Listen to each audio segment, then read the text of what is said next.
वज़ीर आला सिंध ने एयरपोर्ट के करीब धमाके को नाकाबिले बर्दाश्त करार देते हुए पुलिस और सिक्योरिटी इदारों को इंटेलिजेंस का काम तेज करने की हिदायत की है।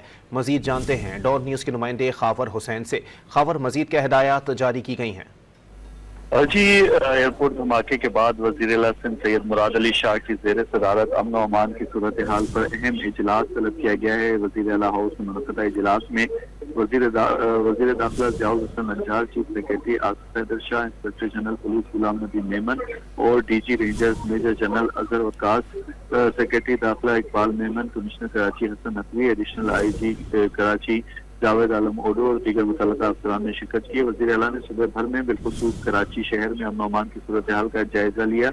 एयरपोर्ट धमाके को नाकाबिले बर्दाश्त करार देते हुए उन्होंने कहा कि इस तरह के वाक़यात मज़ीद नहीं होने चाहिए। पुलिस और दीगर अमन अमान नाफिज करने वाले इदारे इंटेलिजेंस का काम तेज करें। और वज़ीर आला ने यह भी कहा कि अमन अमान नाफिज करने वाले इदारों को आपस में कोऑर्डिनेशन को मजीद मुस्तहकम करना होगा।